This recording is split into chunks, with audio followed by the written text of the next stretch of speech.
Y 1994, luego de que Menem lograra prácticamente designar una justicia federal a su gusto y placer. ¿Por qué? Porque era la primera vez cuando en el 89 asume Menem que se junta un presidente peronista con un senado peronista. Y en ese momento, ¿cómo se elegían los jueces? Y era... Los designaba el presidente y necesitaba acuerdo del Senado. Alfonsín tuvo que negociar porque era un presidente radical con un Senado peronista. Cuando llegó Menem, puso casi todos los jueces federales, muchísimo de la Corte Suprema, y había logrado una justicia federal totalmente adicta a él. También pasaba en las provincias. En ese contexto, cuando quiso la reelección, hizo un pacto con Alfonsín y Alfonsín dijo: no se designan más así los jueces. ¿Querés la reelección? Yo te la doy. Hacemos el pacto de Olivos, pero me metés un consejo de la magistratura que obliga a hacer acuerdos, pero muy mayoritarios en ese consejo, para designar o castigar jueces, que no pueda pasar nunca más que una sola fuerza política designa jueces. Bueno, eso últimamente no sirve porque nadie logra esa mayoría y como no hay consenso, está trabado. Y en el medio de eso la Corte dijo: che, en el medio hubo una reforma que impulsó Cristina Kirchner, que se aprobó en 2006, que es inconstitucional. Hagan otra cosa, porque si no en 6 meses asumimos nosotros.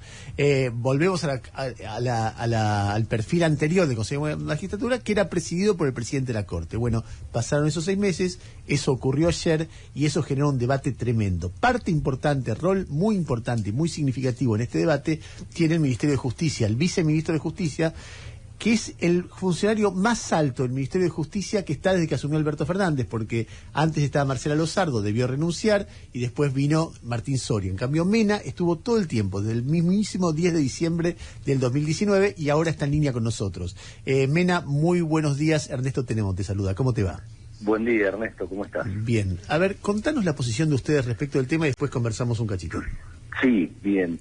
Creo que es interesante la descripción que hiciste, si se quiere, un poco de la historia reciente del Consejo de su conformación, porque evidentemente desde el mismo 1997 en que se creó, estamos discutiendo cada 5, 6, 8, 10 años la conformación del Consejo de la Magistratura. Evidentemente trajimos a nuestro esquema constitucional, que tiene un modelo constitucional norteamericano, copiado de la Constitución norteamericana, una institución europea que ni siquiera en Europa funciona bien. Y bueno, yo creo que ese es el problema de raíz que estamos atravesando respecto al Consejo de la Magistratura. Desde su creación constitucional no se le está encontrando cuál es la conformación y la composición que se adapta a la realidad de nuestro país. Pero hay un tema que me parece que sí es importante corregir mínimamente, Ernesto, respecto de lo que referías, porque no es una cuestión de parálisis lo que generó esta resolución de la Corte.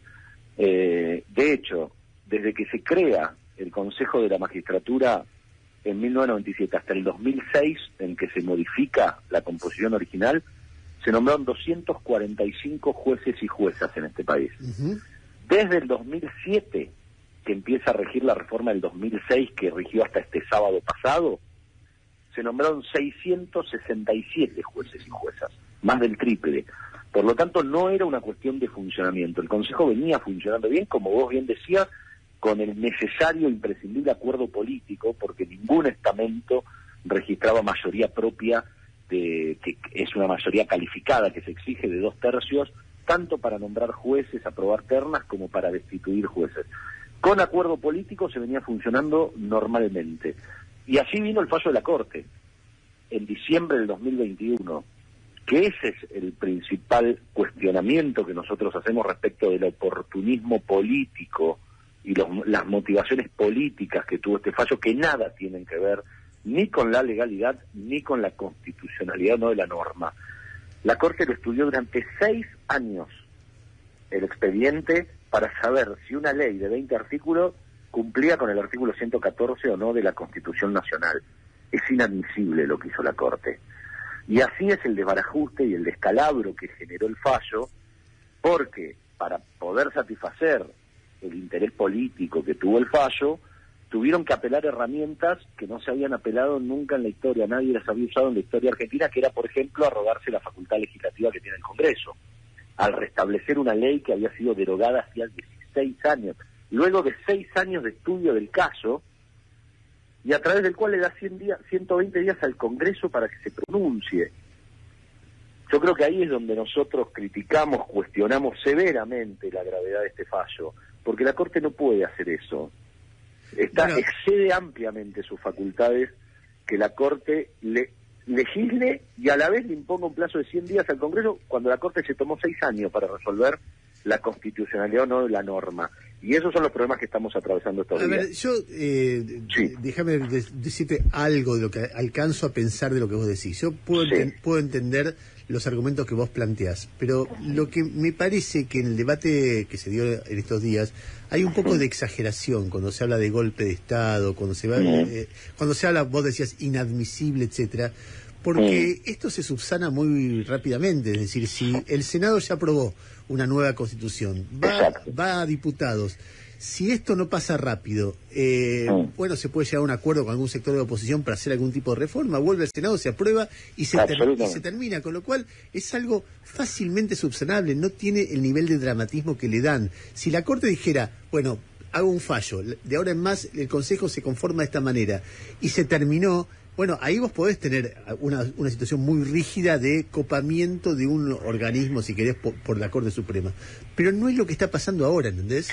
Claro, exactamente. Mirá, yo ayer lo decía, porque me lo preguntaron expresamente, yo no avalo sostener livianamente que esto sea un golpe institucional. O sea, si yo asumo que esto fue un golpe institucional, digo, la respuesta desde el punto de vista hasta personal mío es otra. Digo, no estoy un día más en la Secretaría de Justicia y paso otro tipo de acciones. Digo, yo no puedo tolerar livianamente que esto haya sido un golpe. Lo que estoy diciendo es que efectivamente son los pequeños pasos que horadan y degradan gravemente el ordenamiento jurídico y, si se quiere, el ordenamiento democrático en el que todos decimos vivir.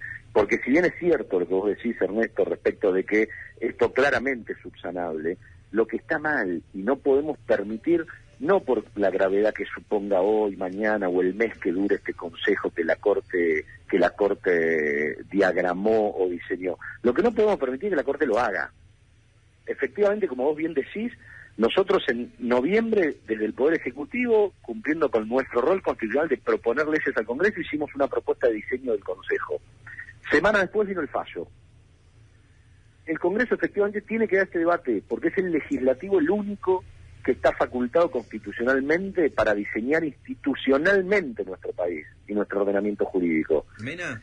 Tuvo media sanción, tuvo media sanción el 7 de abril. Y ahora lo tiene que hacer la Cámara de Diputados conforme las reglas democráticas, debatiendo, discutiendo, negociando reformas, etcétera. Lo que no puede hacer la Corte es decir, bueno, hasta que eso ocurra yo voy a decidir qué ley vale. Eso está prohibido. La Corte no lo puede hacer. La Corte, como se tomó 6 años para estudiar el caso, dejando funcionando la ley del año 2006, tendría que haber dejado la ley funcionando hasta tanto el Congreso saque una nueva ley. La Corte no puede, 3 personas de esta Corte no pueden definir cuál es la legislación, reflotar una ley que el propio Congreso derogó. Eso es lo que yo veo como grave, porque es un primer paso que nos puede llevar efectivamente el día de mañana, si todo esto se desmadrara, a una situación de golpe institucional, porque está usurpando facultades que son de otro poder del Estado. Jairo, te quería hacer una pregunta. Sí, por favor. ¿Qué tal? Buen día. ¿Habló con el presidente Jairo de esta situación? ¿Le transmitió la misma preocupación que expresa usted, que expresó el senador Parrilli? Nosotros venimos hablando y venimos trabajando todos los días. Por eso yo insisto con esto, digo, mientras yo esté ocupando este cargo y quienes estamos en esta área vinculada a estos temas, nosotros no vamos a cesar un solo día en proponer una reforma judicial. Porque pero el presidente no dijo nada. Insistimos siempre sobre lo mismo, digo, si hay un ámbito de la vía pública, estés parado donde estés parado, por los motivos que tengan ustedes, por lo que tenga yo, por lo que tenga un tercero, es que este servicio de administración de justicia no funciona, no le está dando respuesta ni soluciones a nadie. Entonces, nosotros no vamos a cesar en esos intentos de reforma. ¿Y qué le dijo el presidente?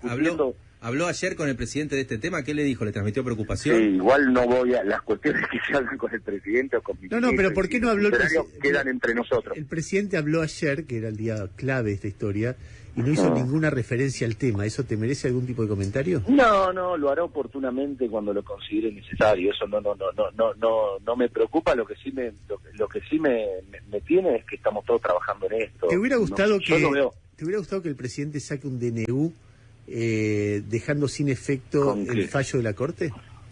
No, ¿Un DNU?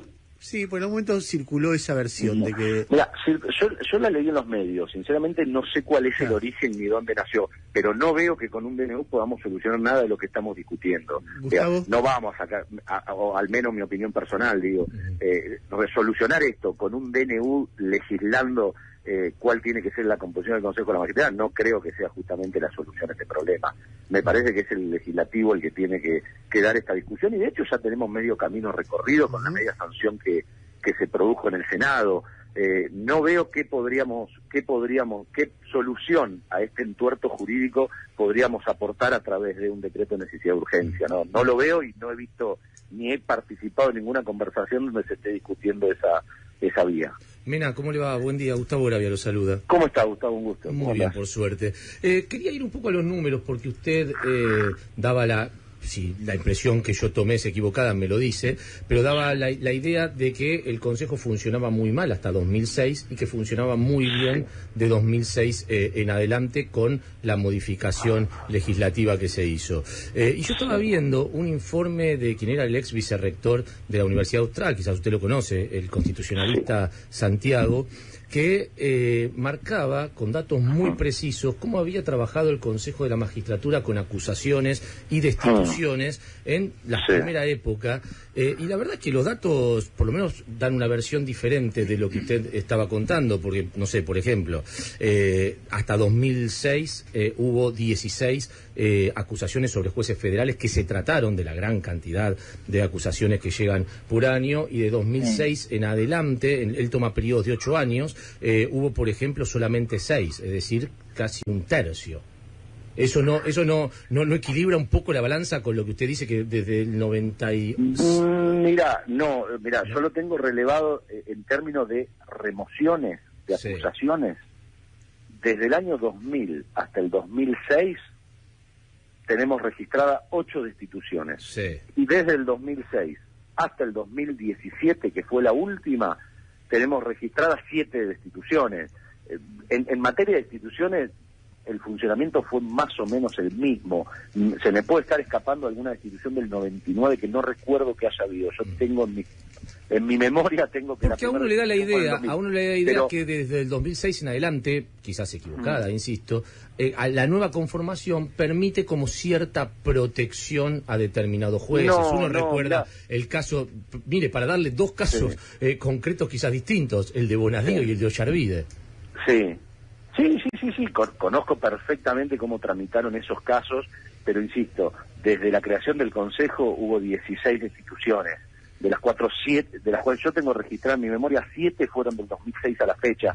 Me parece que no es un número que desbalancee. Juan, déjame, las destituciones tienen una particularidad que digo, me parece que está bien, digo, la sanción de gravedad que supone destituir un juez de su cargo, me parece que está bien que estemos hablando de números tan bajos, pero la tarea principal es la de seleccionar jueces. Déjame decirte una cosa.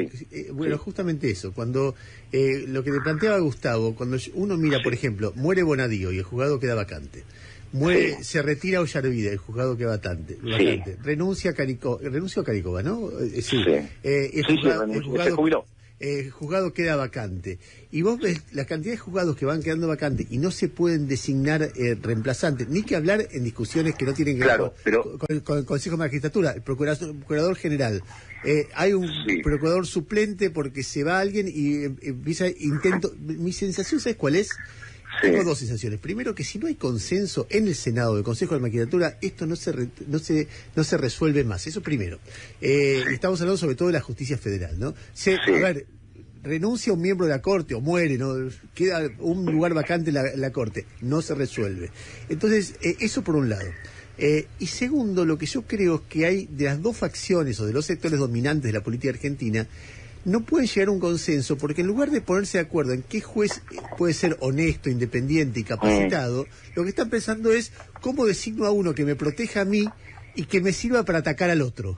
Entonces en eso se produce una pelea de facciones que no tiene que ver con designar a un juez que sea, y digo de los 2 lados, que sea un juez que sirva como juez, un tipo que imparta justicia, no, un tipo que quiero uno que sea de mi lado y que ataque el otro, o que sea del otro lado y que ataque al anterior. Y me parece que eso traba todo, hay una cosa de cultura política, no judicial. Sí, mirá, Ernesto, para contestarte con absoluta sinceridad, yo digo, no soy inocente y no descarto que eso sucede o pueda suceder en un caso, pero extremadamente aislado. Te voy a dar 2 ejemplos muy concretos de lo que acabas de decir vos. Nosotros, desde que asumimos, yo como secretario de Justicia, el ministro y Alberto como presidente, enviamos al Senado y nombramos más de 120 magistrados desde que asumimos. El 90% de esos concursos tramitaron y se resolvieron durante la gestión de Mauricio Macri.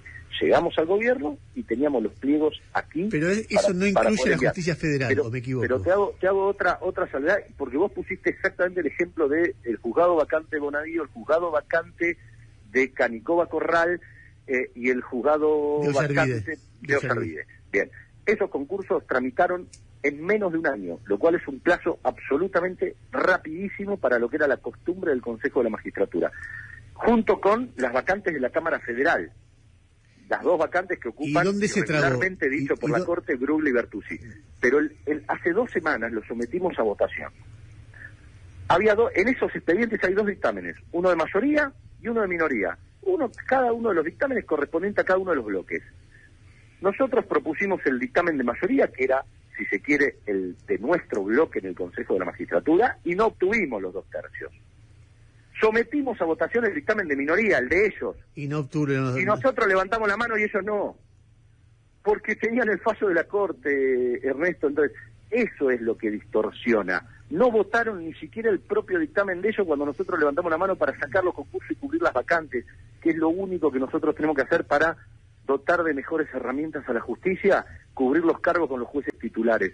No votaron ni siquiera su dictamen, o sea, había una decisión política de que ellos iban a trabar esta cuestión para que no se designen más jueces en la Argentina. Y ese es el objeto único y primordial que tuvo este fallo, porque los números, insisto, la estadística demuestra que este Consejo, tal como se diseñó en 2006, desde que existe, es la mejor configuración, es el que mejor ha funcionado. Más allá de que no me niego a que discutamos otra composición del Consejo, discutámosla. Lo que sí hay que entender y que es realmente grave, es lo que hizo la Corte, no solo al legislar, sino al autoimponerse en la presidencia de nuevo del Consejo. Hay 2 datos que son fundamentales, Ernesto.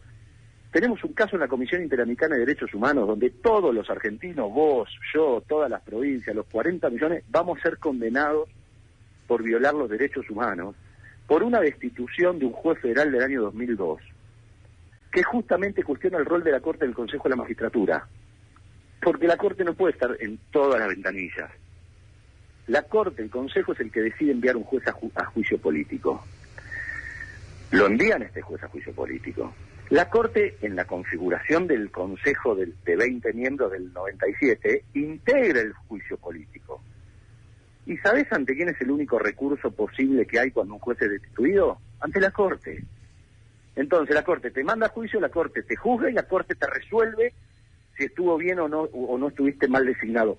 Por eso se modificó y se quitó a la Corte, porque la Corte no tiene nada que hacer en el organismo de administración del Poder Judicial. La Corte tiene que estar dictando fallos. Bueno, al hacer esto, van a volver a hacer incurrir a todo el Estado argentino en responsabilidad internacional.